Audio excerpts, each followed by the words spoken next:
Next पढ़ेंगे हम division of modern periodic table. अब division of modern periodic table पढ़ने से पहले मेरी बात सब लोग ध्यान से सुनना।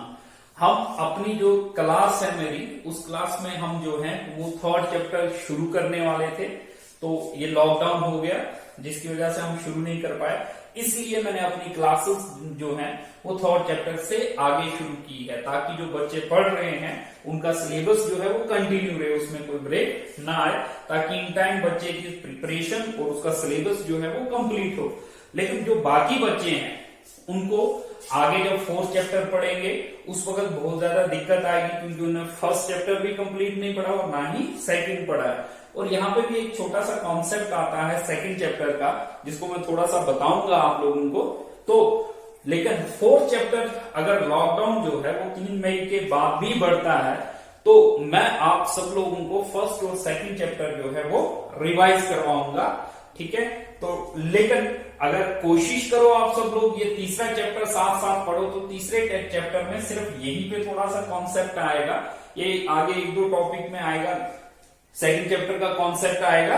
बाकी जो है आपके लिए उसमें से कोई भी दिक्कत नहीं आएगी, आपको पढ़ाने वाले टॉपिक्स में से जहां पे भी दिक्कत आएगी मैं यहाँ पे आप लोगों को बता दूंगा, या आप लोग मुझे कॉल करके भी पूछ सकते हो, ठीक है। तो अब हम शुरू करते हैं। इसको समझने से पहले मैं आपको बता दूं, जिस तरह से हमारे पास शेल्स होते हैं, शेल्स के अंदर क्या होते हैं, सब शेल्स होते हैं, और सब शेल्स के अंदर क्या होते हैं, ऑर्बिटल होते हैं। अब हमारे पास इलेक्ट्रॉन जो है, अब ये जो ऑर्बिटल्स हैं ये भी हमारे पास आगे टाइप्स होती है इसकी। एक तो होते हैं एस ऑर्बिटल्स होते हैं, दूसरे होते हैं पी ऑर्बिटल्स होते हैं, और डी ऑर्बिटल्स होते हैं, और कौन से ऑर्बिटल्स होते हैं, एफ ऑर्बिटल्स होते हैं, ठीक है। जिस तरह से आपके पास शेल्स होते हैं ना, के एल एम एन, इसी तरह से शेल्स के अंदर ऑर्बिटल्स भी होते हैं, एस पी डी और एफ, ठीक है। तो अभी फिलहाल आपको थोड़ा सा माइंड में रखना है कि ऑर्बिटल्स होते हैं और एस पी डी और एफ होते हैं। होते क्या है मैं आपको सेकंड चैप्टर जब पढ़ाऊंगा उस वक्त ये चीज जो है मैं आपको टोटली क्लियर करवा दूंगा। तो फिलहाल अभी एक सिंपल सा आप कॉन्सेप्ट याद रखिए कि ऑर्बिटल्स होते हैं, और ये 4 तरह के होते हैं अभी तक, एस पी डी और एफ। तो अब हम चलते हैं अपने टॉपिक पे, that is division of modern periodic table.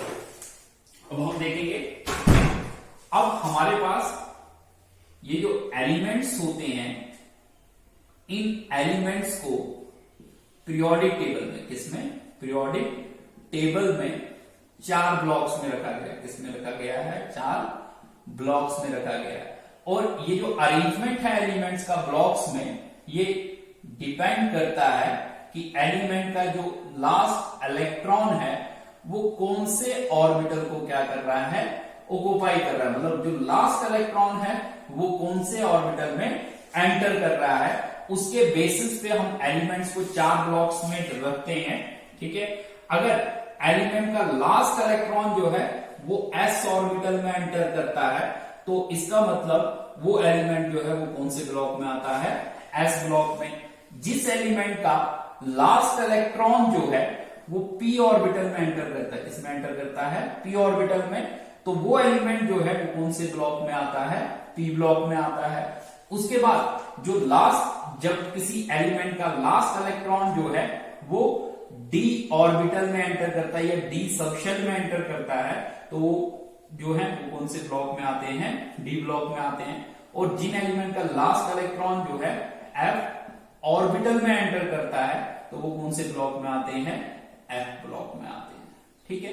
अब हम देखेंगे एस ब्लॉक में कौन कौन से ग्रुप्स आते हैं। तो अगर हम देखें तो एस ब्लॉक में पहला और दूसरा ग्रुप आता है। मतलब ये जो एलिमेंट्स हैं, अगर आप देखोगे आपके सामने टेबल पड़ा होगा तो यहाँ पे लिखा होगा आपके पास एस ब्लॉक, और ये वाले एलिमेंट सारे के सारे एस ब्लॉक में आते हैं, क्योंकि इनका लास्ट इलेक्ट्रॉन जो है वो किसमें एंटर करता है, एस ऑर्बिटल में एंटर करता है। इसी तरह से पी ब्लॉक जो है उसमें ग्रुप 13 से लेके ग्रुप 18 तक के एलिमेंट्स आते हैं।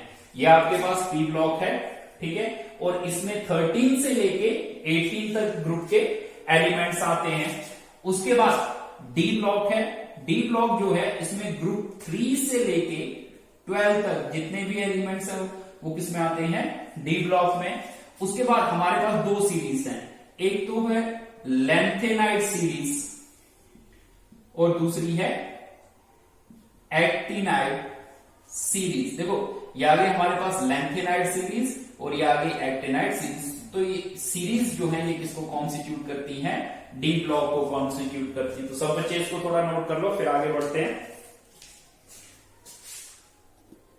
चलेंगे हम पहले एस ब्लॉक हुआ क्या, ये एस ब्लॉक एलिमेंट्स हुए क्या। तो मैंने आपको पहले भी बताया था, ऐसे एलिमेंट्स जिनका लास्ट इलेक्ट्रॉन जो है वो वैलेंस शेल का मतलब हो गया जो आउटर मोस्ट शेल है, वैलेंस शेल के एस ऑर्बिटल में एंटर करते हैं, उन एलिमेंट्स को हम बोलते हैं एस ब्लॉक एलिमेंट्स। जैसे फॉर एग्जांपल आपके पास लिथियम है, ये यहां पे होता है लिथियम है, आपके पास यहाँ पे बेरिलियम है, यहाँ पे सोडियम है या यहाँ पे मैग्नीशियम है। देखो लिथियम का एटॉमिक नंबर 3, इसकी कॉन्फ़िगरेशन हम ऐसे लिखते हैं 1s2 और 2s1, सॉरी हाँ 1s2 2s1। या हमारे पास बेरिलियम है एटॉमिक नंबर 4, तो यह आ गया 1s2 2s2। बेरिलियम के बाद बोरान एटॉमिक नंबर होता है 5, सॉरी बोरान नहीं आएगा, सॉरी इधर आपके पास सोडियम के एग्जांपल लेते हैं, एटॉमिक नंबर 11, इसकी कॉन्फ़िगरेशन आती 1s2 2s2 2p6 और 3s1। मतलब सोडियम जो है इसका जो आउटर मोस्ट इलेक्ट्रॉन है वो किसमें एंटर कर रहा है, एस सबशेल में, मतलब वैलेंस शेल के एस सबशेल में। बेरिलियम है, इसका लास्ट इलेक्ट्रॉन जो है वो किसमें एंटर कर रहा है, एस सबशेल में। लिथियम जो है उसका लास्ट इलेक्ट्रॉन किसमें एंटर कर रहा है, एस सबशेल में। इसलिए ये एलिमेंट्स जो हैं वो किसमें आते हैं, एस ब्लॉक में आते हैं। और अब नेक्स्ट है characteristics of S block elements. Next है, या एक मिनट मैं इसको रब कर देता हूं, नहीं आएगा इस पे। नेक्स्ट है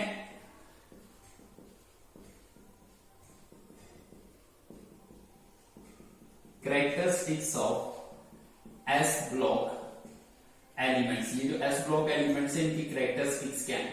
तो सबसे पहले देखें तो जो एस ब्लॉक के एलिमेंट्स हैं वो क्या है, सॉफ्ट मेटल्स हैं। क्या है, सॉफ्ट मेटल्स हैं। जैसे आपने पढ़ा इसमें फॉर एग्जाम्पल पोटेशियम है या सोडियम है, ये इतने सॉफ्ट होते हैं कि आप इनको चाकू से भी क्या कर सकते हो, काट सकते हो, आप इनको चाकू से भी काट सकते हो।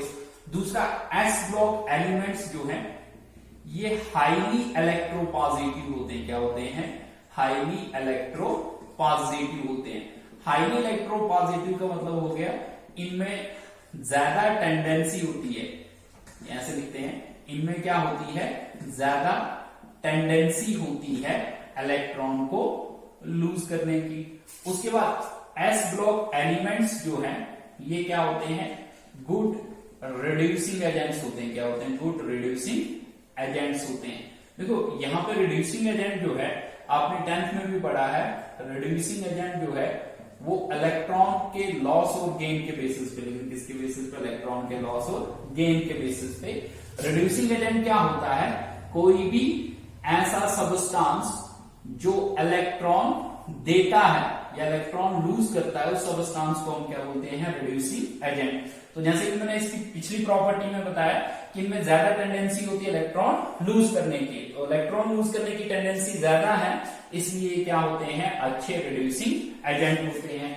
उसके बाद नेक्स्ट कैरेक्टरिस्टिक क्या है, इनकी जो आयनोजेशन एनर्जी होती है वो भी क्या होती है, कम होती है। क्या होती है, कम होती है। तो फिलहाल आप इतना सा नोट कर लो, फिर इसके आगे वाला लिखवाता हूं मैं।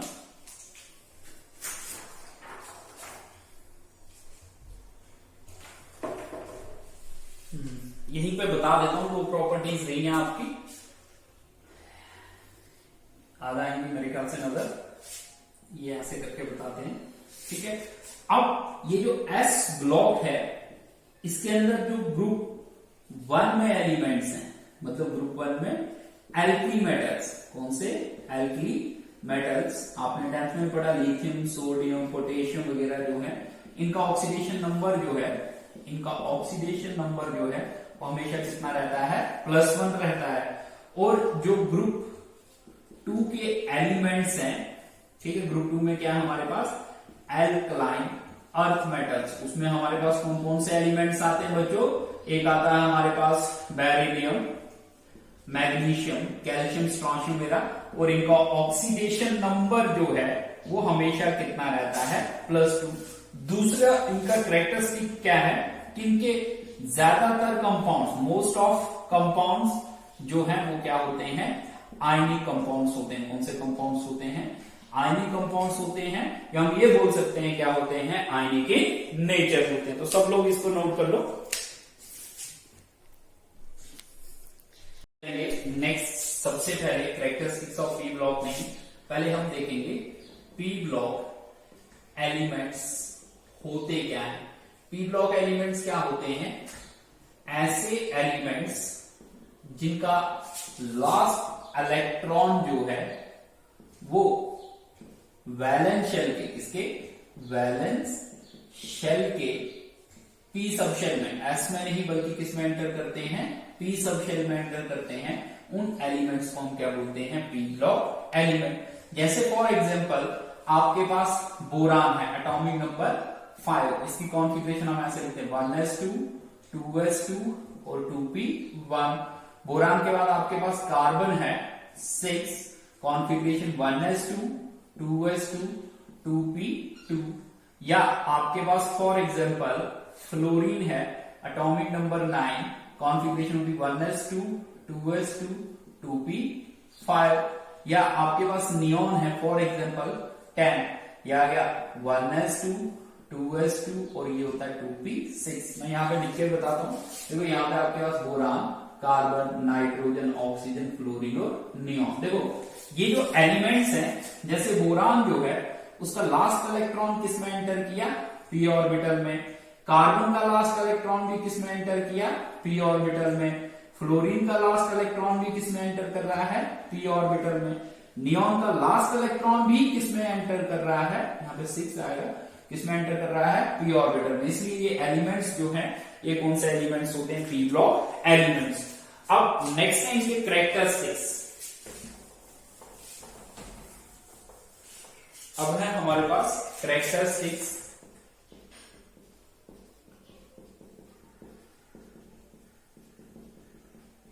देखो कैरेक्टरिस्टिक्स क्या है, सबसे पहला कैरेक्टरिस्टिक जो है इनकी आयनोजेशन एनर्जी जो है, आयनोजेशन एनर्जी, ये भी हम टॉपिक जो है इसमें पढ़ेंगे, ठीक है, अभी बस 2-4 दिन में।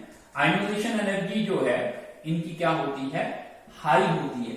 अब आयनोजेशन एनर्जी हाई होने की वजह से इनकी जो टेंडेंसी होती है इलेक्ट्रॉन को लूज करने की, वो क्या होती है, कम होती है।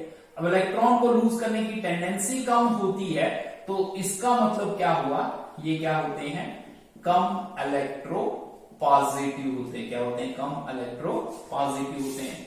उसके बाद ये जो एस ब्लॉक है, सॉरी जो पी ब्लॉक है, इसमें कुछ फ्यू आर मेटल्स, थोड़े से ही क्या है, मेटल्स हैं। फिर जो मेटोलाइट्स हैं वो भी किस में आते हैं, पी ब्लॉक में आते हैं। और ज्यादातर इनमें से ये जो पी ब्लॉक एलिमेंट्स हैं, most of them are non metals, ये ज्यादातर क्या है, नॉन मेटल्स हैं।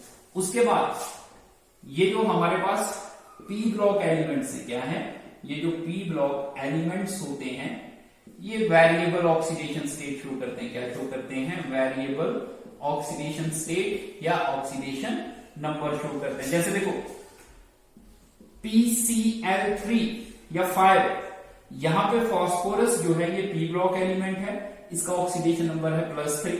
यही फास्फोरस +5 है यहाँ पे, और यहाँ पे इस फास्फोरस का ऑक्सीडेशन नंबर जो है वो कितना है, +3। इसी तरह से जैसे वाटर है, वाटर में ऑक्सीजन का ऑक्सीडेशन नंबर -2 है, लेकिन हाइड्रोजन पेरोक्साइड में कितना है, -1। तो इसका मतलब जैसे कि वहां पे हमने देखा था एस ब्लॉक में एल्किल मेटल्स का ऑक्सीडेशन नंबर हमेशा +1 रहता है, और अल्कलाइन अर्थ मेटल्स का कितना रहता है +2। लेकिन इनके केस में ऐसा नहीं है, ये वेरिएबल ऑक्सीडेशन स्टेट मतलब बहुत सारी ऑक्सीडेशन स्टेट शो करते हैं। जैसे मैंने आपको फास्फोरस की दो बताई, PCl5 में इसका ऑक्सीडेशन स्टेट नंबर +5 रहता है और PCl में कितना रहता है +3। इसी तरह से वाटर जो है, वाटर में ऑक्सीजन का -1 होता है, लेकिन हाइड्रोजन पर में इसका कितना होता है, सॉरी इधर -2 होता है और वहां पे पर में कितना होता है -1 होता है। ओके, तो सब लोग इसको नोट कर लो। एक चीज और बता देता हूं मैं यहाँ पे, नेक्स्ट कैरेक्टरिस्टिक्स क्या है, ये जो p ब्लॉक एलिमेंट्स, ये जो p ब्लॉक एलिमेंट्स होते हैं, इनके जो कंपाउंड्स होते हैं वो कोवालेंट भी होते हैं और साथ में क्या होते हैं, आयनिक। मतलब कुछ कंपाउंड्स जो हैं वो आयनिक होते हैं नेचर में और कुछ कंपाउंड्स जो हैं वो क्या होते हैं, कोवालेंट होते हैं। ठीक है, ये कर लो नोट।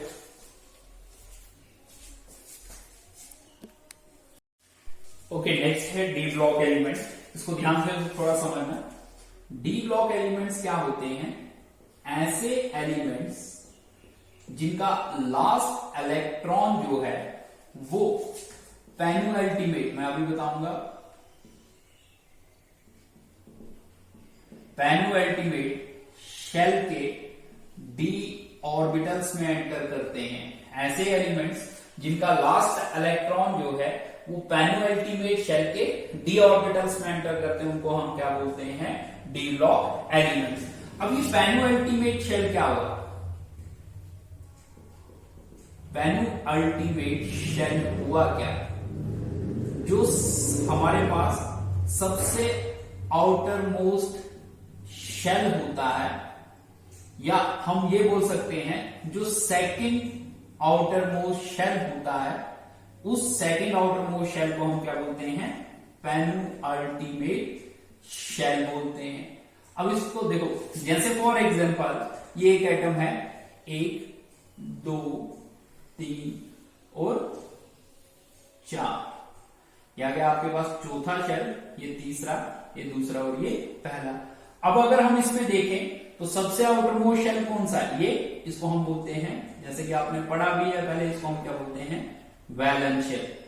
ये जो दूसरे नंबर पे आउटर मोस्ट शेल आ रहा है, इस शेल को हम बोलते हैं पेनुअल्टीमेट, पेनुअल्टीमेट शेल। या फॉर एग्जांपल ये आपके पास है, इसमें 1 2 3 4 और 5 शेल्स हैं, या 5 4 3 2 और 1। तो ये पांचवा शेल जो है वो कौन सा शेल है आपके पास, वैलेंस शेल है। कौन सा है, वैलेंस शेल है। और ये पेनअल्टीमेट शेल, चौथा जो है वो क्या है, पेनअल्टीमेट शेल है। अब जब भी इलेक्ट्रॉन वैलेंस शेल में नहीं बल्कि पेनअल्टीमेट शेल के डी सब शेल या डी ऑर्बिटल्स में एंटर करेंगे, उन एलिमेंट्स को हम क्या बोलते हैं, डी ब्लॉक एलिमेंट्स बोलते हैं। तो एक बार मैं फिर से रिपीट करता हूं, ऐसे एलिमेंट्स जिनका लास्ट इलेक्ट्रॉन वैलेंस शेल के नहीं बल्कि पेनअल्टीमेट शेल के डी सब शेल में एंटर करते हैं, उनको हम क्या बोलते हैं, डी ब्लॉक एलिमेंट्स बोलते हैं। अब चलते हैं इनकी कैरेक्टरिस्टिक्स पे।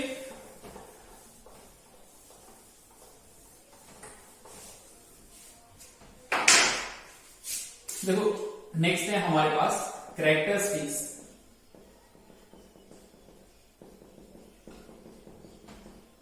Of D block elements. देखो सबसे पहले क्या है, ये ज्यादातर ये सारे के सारे एलिमेंट्स जो हैं वो क्या है, टिपिकल मेटल्स हैं। क्या है, टिपिकल मेटल्स हैं। दूसरी चीज, ये मेटल्स जो है, देखो जैसे फॉर एग्जांपल मैं इसमें आपको बता दूं, आयरन इसी में आता है, निकल आता है, कोबाल्ट आता है, ये जो आपने जैसे देखे हुए हैं, सिल्वर आता है, आपने कॉपर देखा हुआ है, आपने गोल्ड देखा हुआ, आपने प्लेटिनम, ये सारे मेटल्स जो हैं वो किसमें आते हैं, डी ब्लॉक में। तो अगर हम इन मेटल्स के कैरेक्टरिस्टिक्स की बात करें, जैसे हम आयरन को लेके ही डिस्कस करते हैं, तो ये मेटल्स क्या होते हैं, मैलिएबल होते हैं। मैलिएबल का मतलब हो गया जब हम इनको हथौड़े से मारते हैं तो ये टूटते नहीं बल्कि ये पतली पतली शीट्स में फैलते हैं। फिर उसके बाद डक्टाइल, मतलब हम इनकी क्या बनाते हैं, पतली पतली शीट्स बनाते हैं। उसके बाद सोनरस होते हैं, मतलब रिंगिंग साउंड प्रोड्यूस करते हैं। उसके बाद ये क्या होते हैं, इनका जो सरफेस होता है वो क्या होता है, शाइनी होता है। क्या होता है, शाइनी, मतलब ये क्या होते हैं, लश्यरस होते हैं। उसके बाद इनका जो मेल्टिंग पॉइंट होता है वो क्या होता है, हाई। जैसे टंगस्टन आपके पास बल्ब के फिलामेंट में यूज किया जाता है, उसका मेल्टिंग पॉइंट जो है वो काफी ज्यादा हाई होता है। उसके बाद इनकी जो डेंसिटीज होती हैं वो भी क्या होती हैं, हाई होती हैं। उसके बाद नेक्स्ट है, ये भी क्या शो करते हैं, वेरिएबल ऑक्सीडेशन नंबर शो करते हैं। जैसे आयरन जो है ये +2 भी शो करता है और +3 भी। जैसे FeO फेरस ऑक्साइड, तो इसमें +2 रहता है। फेरिक ऑक्साइड Fe2O3, तो इसका ऑक्सीडेशन नंबर +3। उसके बाद आपके पास V2O3 और V2, ये छोड़ो इनको, एक सिंपल सा आपने जो पढ़ा वो बताता हूं मैं। कॉपर, क्यूप्रस ऑक्साइड और क्यूप्रिक ऑक्साइड और कॉपर, ये क्यूप्रस ऑक्साइड और क्यूप्रिक ऑक्साइड। यहाँ पे कॉपर का ऑक्सीडेशन नंबर +1 है और यहाँ पे कितना है, +2 है। तो मतलब ये एलिमेंट्स जो इनका ऑक्सीडेशन नंबर फिक्स नहीं होता है, इनका ये क्या शो करते हैं, वेरिएबल ऑक्सीडेशन नंबर शो करते हैं। दूसरा, ये जो एलिमेंट्स होते हैं और इनके जो कंपाउंड्स होते हैं, क्या होते हैं, कंपाउंड्स होते हैं, ये क्या शो करते हैं, कैटालिटिक प्रॉपर्टी शो करते हैं। क्या शो करते हैं, कैटालिटिक प्रॉपर्टी शो करते हैं।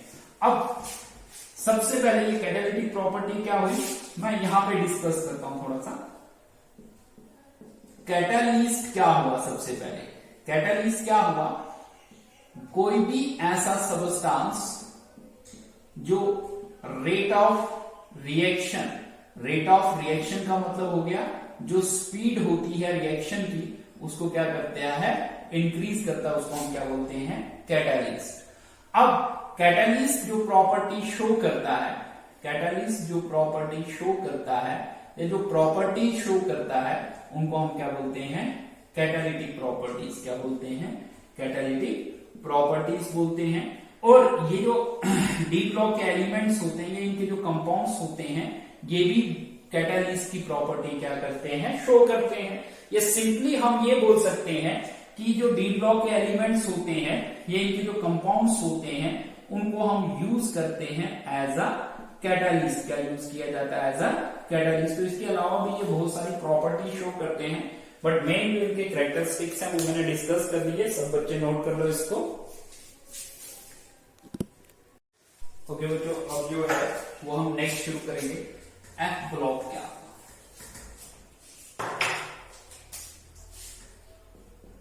एफ ब्लॉक हुआ क्या, एफ ब्लॉक क्या हुआ, या एफ ब्लॉक एलिमेंट्स हुए क्या, ऐसे एलिमेंट्स जिनका लास्ट इलेक्ट्रॉन जो है वो एंटी पेनुअल्टीमेट शेल जो है, उस एंटी पेनुअल्टीमेट शेल के एफ ऑर्बिटल में एंटर करता है, उन एलिमेंट्स को हम क्या बोलते हैं, एफ ब्लॉक एलिमेंट। अब बात आती है ये एंटी पेनुअल्टीमेट शेल होता क्या है। देखो ये होता क्या है, ये जो एंटी पेनुअल्टीमेट शेल हुआ क्या, वो शेल, या हम बोल सकते हैं जो थर्ड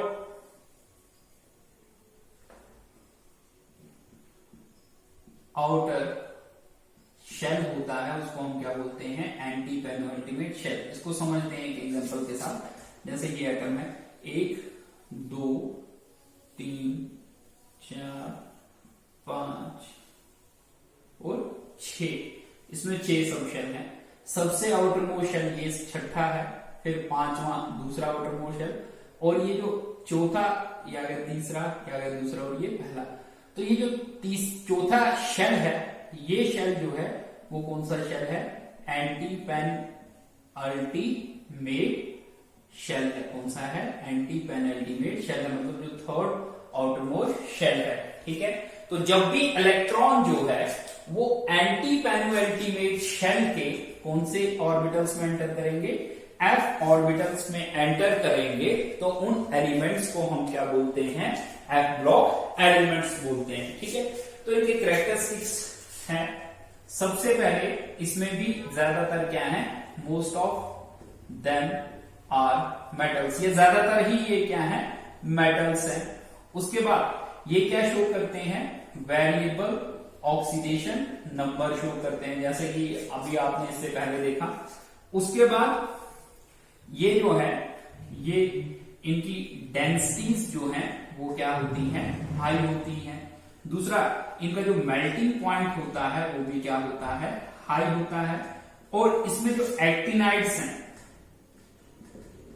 एक्टिनाइड्स जो है, मतलब ये वाली सेकंड सीरीज, ये वाली सीरीज, इसमें एक्टिनाइड में जो ज्यादातर एलिमेंट्स हैं वो क्या है, रेडियो एक्टिव में। क्या है, रेडियो एक्टिव। तो रेडियो एक्टिव मैंने आपको सेकंड चैप्टर में भी बताया है, ऐसी चीजें जो रेडिएशन छोड़ती हैं उनको हम बोलते हैं रेडियो एक्टिव। ये जैसे फॉर एग्जांपल आपने ये 10th में पढ़ा था, सोर्सेज ऑफ एनर्जी में यूरेनियम टूटता है, डिसइंटीग्रेट होता है, और टूटने में वो क्या छोड़ता है, रेडिएशन छोड़ता है। तो यूरेनियम जो है वो भी एक तरह का क्या है, हमारे पास रेडियो एक्टिव एलिमेंट है।